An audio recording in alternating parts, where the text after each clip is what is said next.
Welcome back to Living in My Mind. My name's Dennis Henning. I'm the host, and below is a number that you can reach us at and ask us questions, anything you want. If we can be of service, help you, because definitely we have the means to.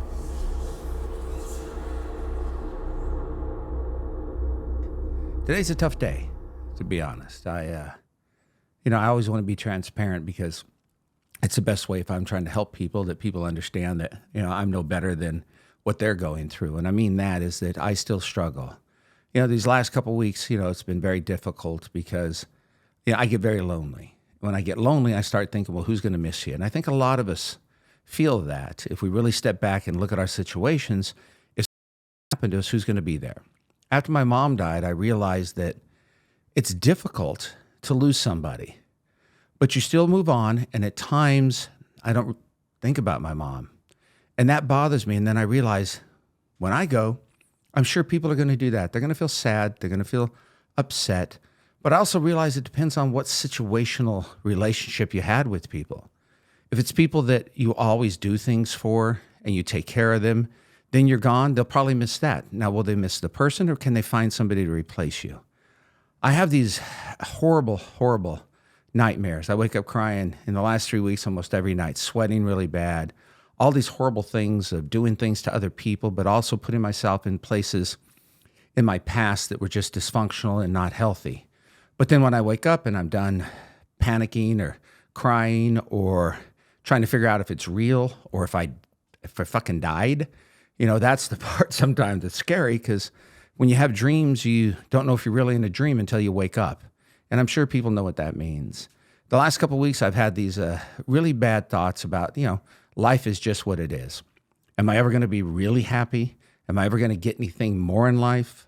The different things I want to do, are they actually going to happen? Because I think a lot of us, when I say I think, because I don't know you, I know with myself, we have these ideas and thoughts and projects and everything's going good, but it's still going. It's still going. And there's a process. Process takes time. But after a while, it's exhausted. And that's what I feel at times. But then I sit back and I realize I have wonderful people, wonderful opportunities. I actually have people who are working with me rather than me just doing all the work. But in the last couple of weeks, I've written a couple of letters just to say goodbye. And those are hard letters to look at, because when you're writing it, and I've read letters of people who've committed suicide with the work I've done and some of the private work, they're devastating. But many of the ones I've read were very accusatory. One of them I read about 5 years ago said, I hope this makes you feel better. And it was a son to a family. Mine are more like, I wish everybody the best. I wish I could have been better. But then I realized, however I've treated people, that's how I've treated people. If they're still in my life, there's something mutual. And I think people can relate to that. If we don't want someone in our life, we need to get rid of them. We need to get rid of the negative, the toxic, those individuals. Even if it's somebody you love, we can't be responsible. The other day I sent a text message to someone, and I said, it's very difficult. I'm having a tough time, having a hard time just staying above ground. And this person sent back, oh, everything's fine. And I'm not one to really reach out to people in that respect, because sadly, most of the people I know, they go through a lot. And I'm the person they share it with. So if I shared it with them, it's not, to them, it probably negates what they're feeling. It's kind of like going to a meeting where someone shares in one of these self-help meetings, then the next person shares and they one-up each other. And that's not what I ever want to do. I don't want to one-up anybody. I don't want what I go through to be more important than what anybody else goes through. But I start thinking, who the hell cares? If I sit back and I write the list of people in my life, how would their life be without me? Their life goes on. There's the reality. And that itself is devastating to a degree, because you hope that you've made a difference and you continue to make a difference and you can make a difference. Now, I know I make a difference and I'm not feeling sorry for myself. I just know that my mental health issues are overwhelming. They get so overwhelming that I physically can't move sometimes. I had this history of when I was upset or whatever, I'd punch walls. And so my hands and my arms are really bad, painful. I haven't been able to feel my hands for, maybe 3 months. It's that feeling when everything is asleep. And now my arms, the pain shooting up and down my arms, I've been to the doctor. Not much we can do. I do some physical therapy and I do what I need to. But it's a reminder of foolishness. It's a reminder of my problems in the past. I'm never going to escape what I did or who I was. I don't want to. It's a reminder that lets me live the life I live today. A while back, I talked to someone, and I mentioned this before about talking about suicide, because I think if you talk about it, you have a better opportunity, in my mind, not to do it. You have more reasons not to. But when you're at that moment to where you don't care, I had a doctor say to me once, Dennis, it's interesting. If this is the route you go, you have to think about this. Whatever pain you're going through, you're going to try and get rid of it at that moment.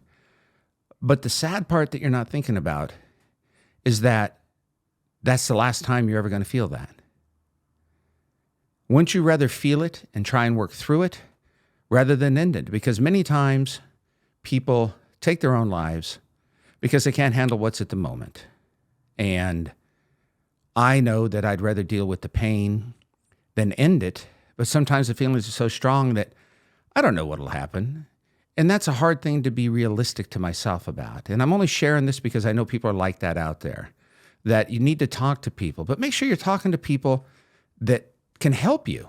And it don't just mean a therapist. It's always good to see a therapist. It's always good to see people, but someone who's beneficial for you, not for themselves. But there are a lot of people who aren't therapists or doctors who are amazing with helping other people because they've experienced it. And someone said to me a while back, you help people and you work with people. What if they heard these comments? Well, if you heard these comments, then you know I'm just like you. I have to talk myself off the edge many times. And that's just the way I am. I've always been this way. I'm wired differently. Many of us are wired whatever we were wired. My diagnosis of bipolar plays a huge effect because every symptom from that I go through. I go through hate every day. I go through anger every day. I go to bed at night and I think about the people that have hurt me, that have hurt my family, people who've done horrible things in the world, and then what can I do to get even with those people? I exhaust so much of my life with that, but I'm getting better. That's the beauty of it. I'm getting better. And I'm always going to get better until that day is I'm not here, whichever that's God's hands or my hands or somebody else's hands. But when you're going through stuff like this, isolation doesn't work. I don't have a lot of friends that I would reach out to because many of them would not be able to handle a conversation. Many of them don't know what to say. And it doesn't mean they're bad people. They just don't know what to say. And it's okay. So if you're going through something like this, find someone who understands what you're going through, who knows what you're going through, who's probably been there. You never know until you ask. That's one thing I learned a long time ago.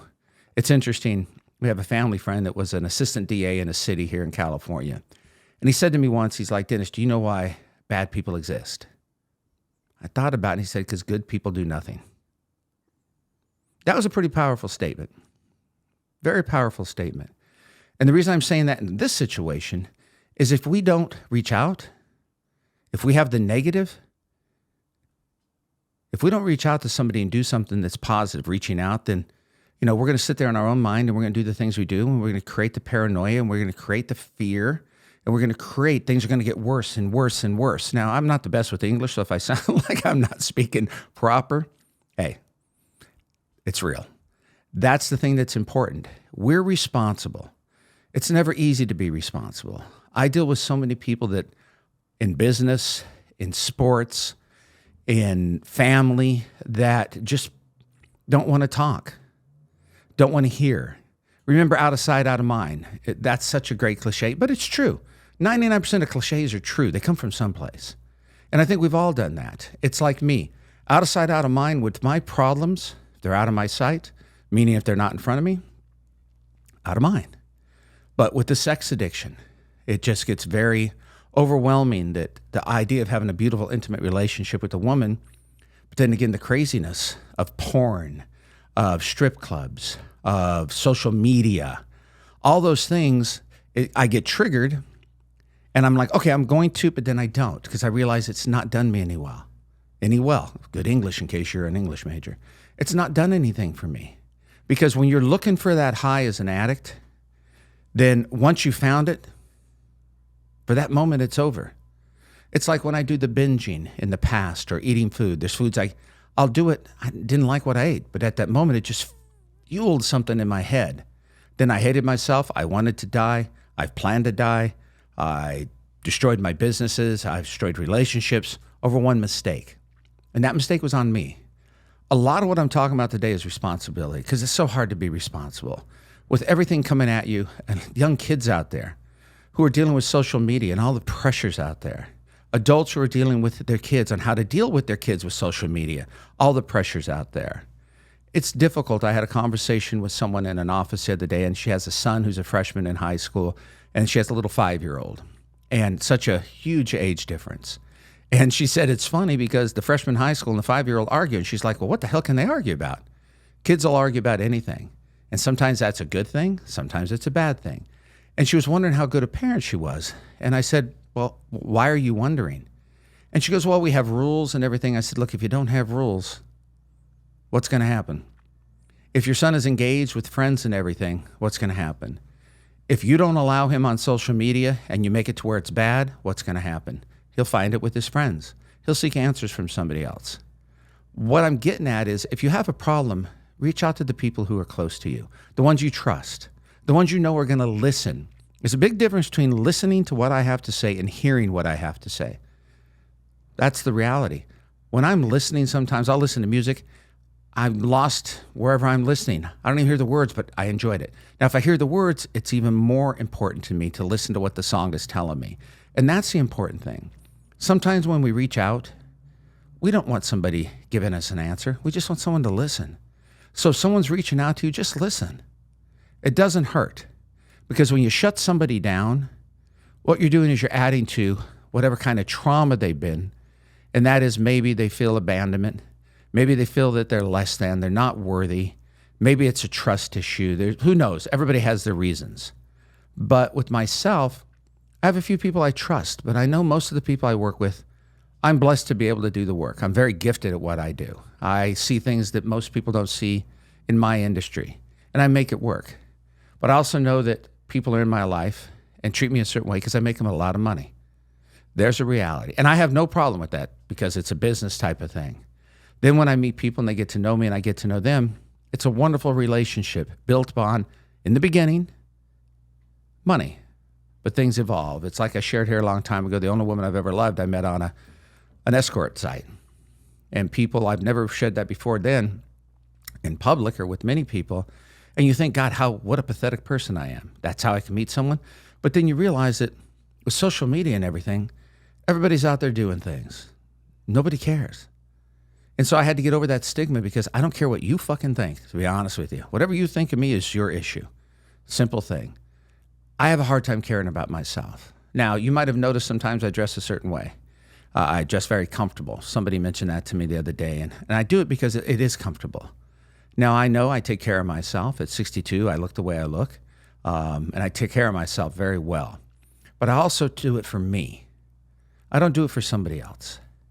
And at times, it's very insecure for me to make comments.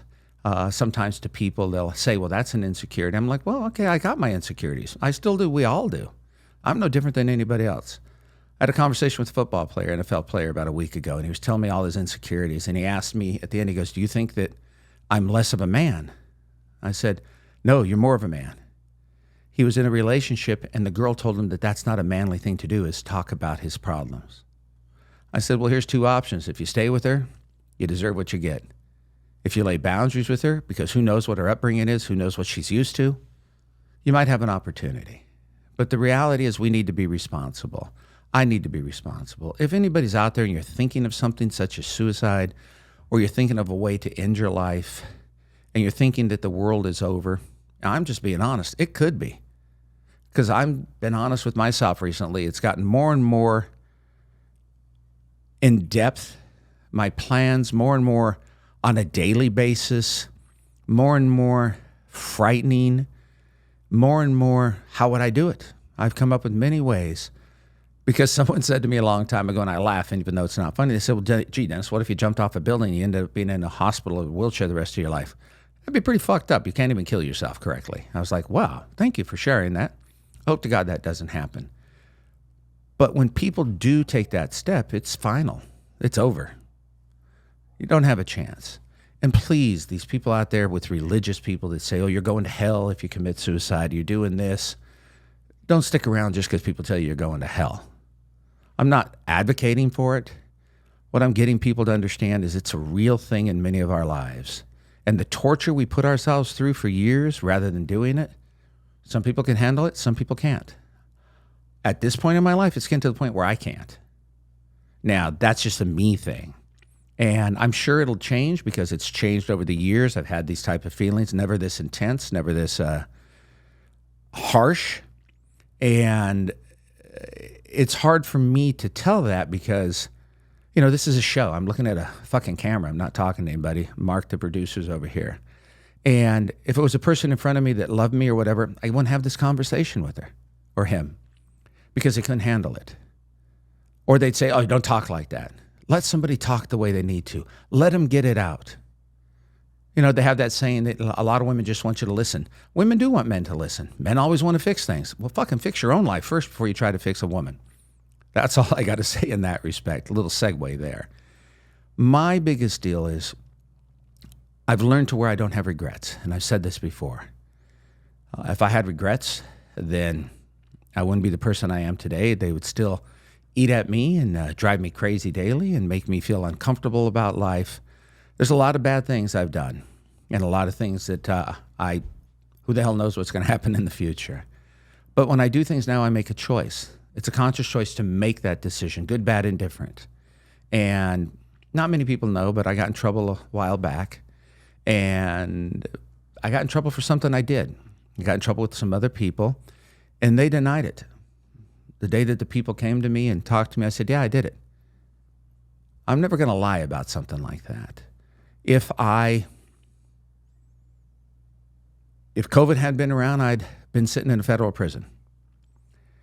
And the thought of that just killed me. I had to go back and do a DNA test and fingerprints at this place. And I walked into this prison to do it. And it was the most horrifying, literally moment of my life when that door closed because the guard that was in there said, you can't get out.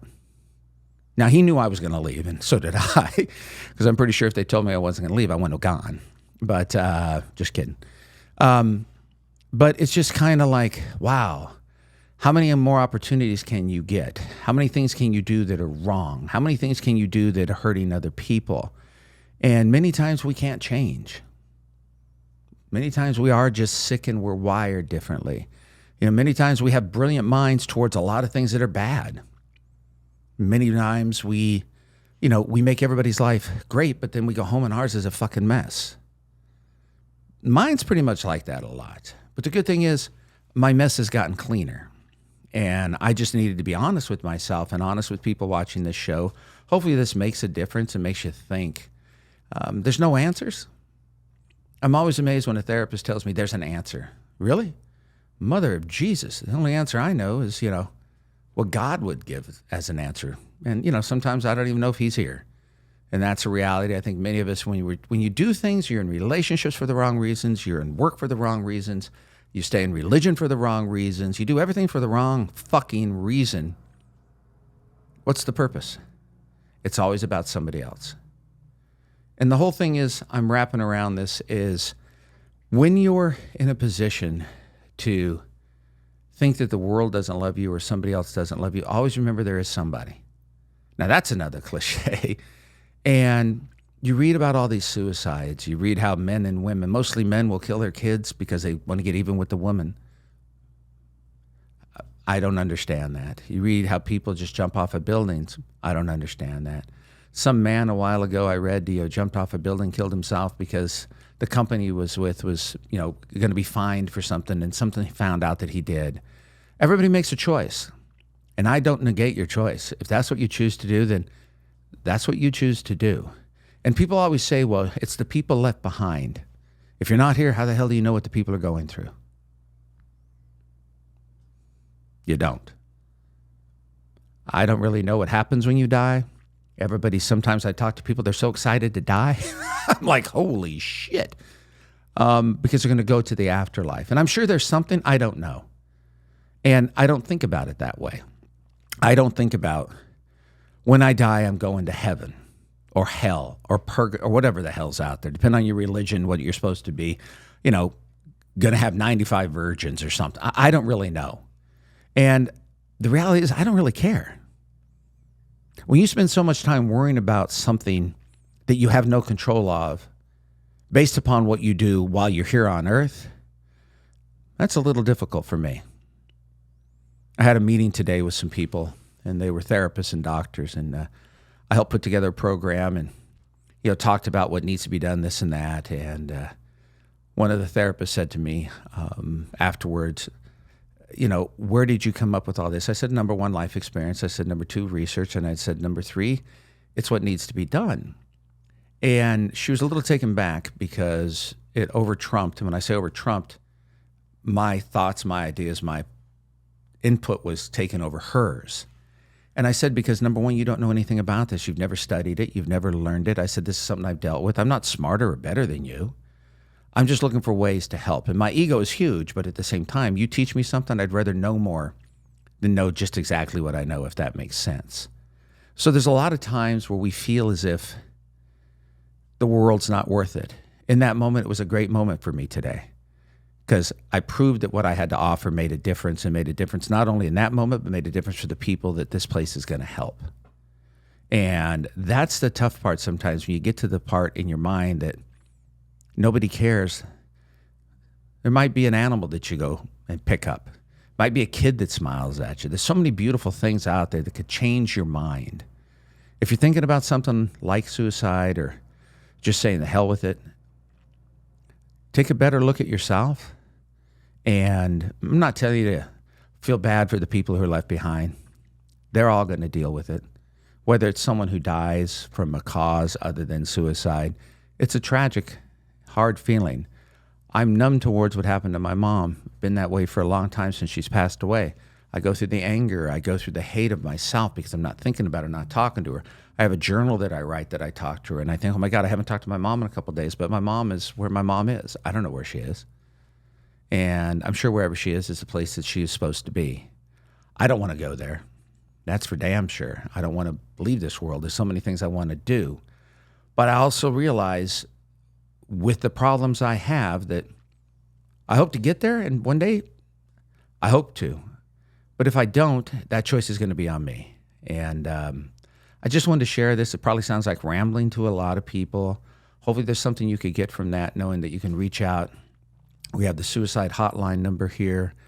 And remember, the most important thing for me is that I care about me. It might sound like I don't, but that's the one thing that keeps me from doing this every day, taking my own life. And believe me, the plans, like I said, are stronger. The situations that I would put myself in are stronger. They're more creative. And so it's difficult. It's been a difficult, last 3 weeks. I wanted people to realize I know some people out there just like me. So if this helped, great. If not, then it's okay as well, because I'm not doing this for you. This is Dennis Henning. This is Living in My Mind, and I hope that if you need anything, you allow us to be of service and help you, because we damn well definitely will. Thank you.